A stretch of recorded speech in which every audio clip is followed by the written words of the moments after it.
जब इस स्टेट की चीफ मिनिस्टर खुद ही अपने अगेंस्ट प्रोटेस्ट करने सड़क पे आ गई, तब मुझे ऐसा लगा कि एकदम होपलेस और निराशाजनक सिचुएशन है।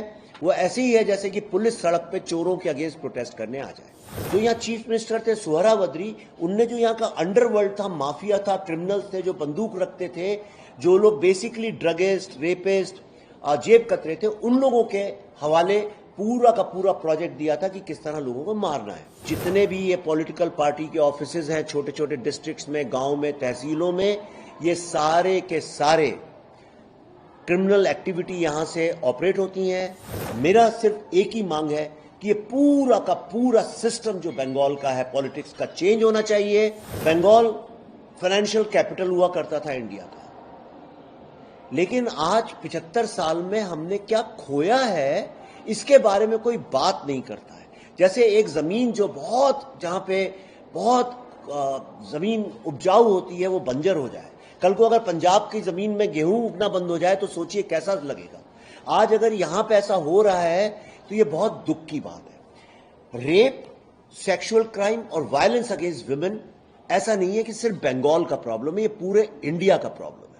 कभी यूपी में होता है, कभी कठुआ में होता है, कभी हाथरस में होता है, कभी उन्नाव में होता है, परसों बदलापुर में हुआ, कभी हैदराबाद में होता है, कभी चेन्नई में होता है। ऐसा कोई इंडिया में एक भी महिला, औरत, लड़की आपको नहीं मिलेगी, या उसके माँ बाप या उसके पति या उसके सहयोगी ऐसे नहीं मिलेंगे जो कि महिला या लड़की घर से जब निकलती है तो उसके दिमाग में एक ख्याल नहीं आता अपनी सुरक्षा को लेकर। महिलाओं के साथ जो हमारा व्यवहार है, बच्ची पता चलता है बच्ची पैदा हो रही है, अबॉर्शन कर देते हैं, कम उम्र में लड़कियों की शादी हो जाती है, दहेज की एक बहुत समस्या है, तमाम समस्या है। लेकिन मैं यहां इसलिए आया हूं कि बंगाल की जमीन में अगर ऐसा होता है तो बहुत गलत बात है।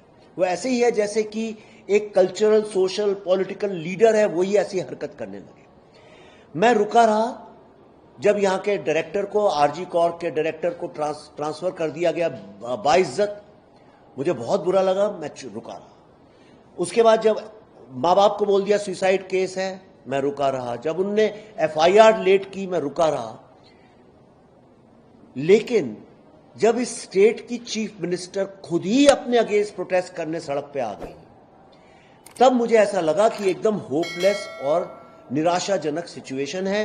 वो ऐसे ही है जैसे कि पुलिस सड़क पे चोरों के अगेंस्ट प्रोटेस्ट करने आ जाए। मैंने जितना भी रिसर्च किया है, आप भी कर सकते हैं, और ये ऐतिहासिक फैक्ट है कि जब 1946 में यहां पे मुस्लिम लीग ने डायरेक्ट एक्शन डे किया था, जिसमें 20,000 से ज्यादा लोग काटे गए थे, मारे गए थे, और मेरे ख्याल से हिंदुस्तान की हिस्ट्री में इससे ज्यादा रेप नहीं हुआ जितना यहां डायरेक्ट एक्शन डे और नोआखली में औरतों का हुआ है।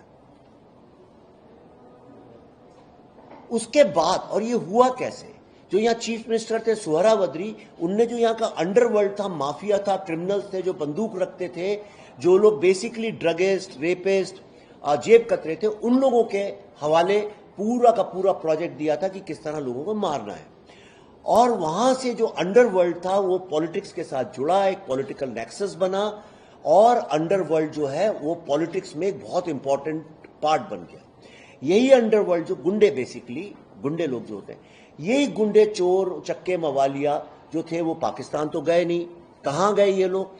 जब आजादी मिली तो उसके बाद जब गवर्नमेंट बनी तो पहले कम्युनिस्ट गवर्नमेंट्स ने उसको एप्रोप्रिएट किया, वो उनका वोट बैंक बन के काम करने लगे।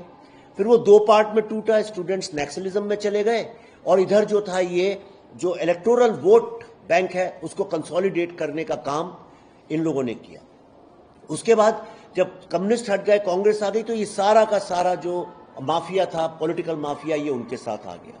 फिर कांग्रेस गई तो इस पार्टी के साथ आ गई, और मुझे बिल्कुल भी आश्चर्य नहीं होगा कि ये पार्टी नहीं रहे, कल को कोई और पार्टी आए तो वो सारे के सारे इधर से उधर चले जाएंगे। हम सब कलकत्ता में बैठे हैं, लेकिन मैंने बहुत ट्रैवल किया है यहाँ छोटे छोटे गांव में, शहरों में।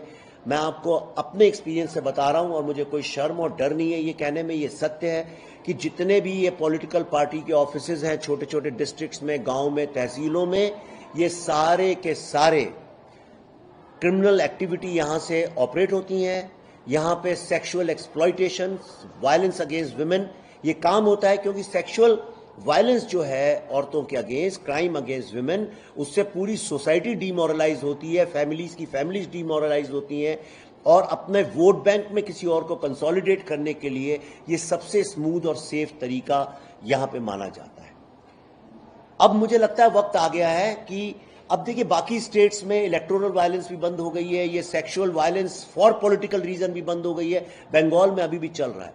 मेरे ख्याल से अभी वक्त आ गया है कि इसको अब चेंज करना चाहिए। मेरा सिर्फ एक ही मांग है कि ये पूरा का पूरा सिस्टम जो बंगाल का है पॉलिटिक्स का चेंज होना चाहिए, और यहां पे यहीं से इंडिक रेनेसांस और एक तरह का socio political and women empowerment का जो रेवोल्यूशन है वो एक बार फिर से शुरू होना चाहिए। ये सूखी बंजर पड़ी जमीन पे कम से कम हजारों लाखों बीज बोने चाहिए जो कि यंग लोग बोए, एक नई पॉलिटिक्स यहां से निकले, एक नए तरह की सोच निकले, और पुरानी वो कम्युनिस्ट और ये जो अभी चल रही है ये सारी की सारी पॉलिटिक्स बंद हो, और यहां पे इंडस्ट्रियलिस्ट लोग वापस आए, यहां पे आर्टिस्ट वापस आए, और जो लोग छोड़ छोड़ के बंगाल जा रहे हैं यंग लड़के लड़कियां वापस आए। हम जैसे लोगों को यहां के फिल्म बनानी चाहिए। लास्ट में मैं आपको एक बात कहना चाहता हूं कि मैं पूरे इंडिया में जब चाहूं जहां चाहूं कभी भी कोई भी फिल्म शूट कर सकता हूं, लेकिन 2 स्टेट्स ऐसी हैं जहां पे मैं शूट नहीं कर सकता। एक है कश्मीर और दूसरी है बंगाल। आप खुद सोचिए ऐसा क्यों है, क्यों लॉ एंड ऑर्डर ऐसा है कि यहां पे लोग फिल्म जैसी चीज शूट करने से डरते हैं। इसके बारे में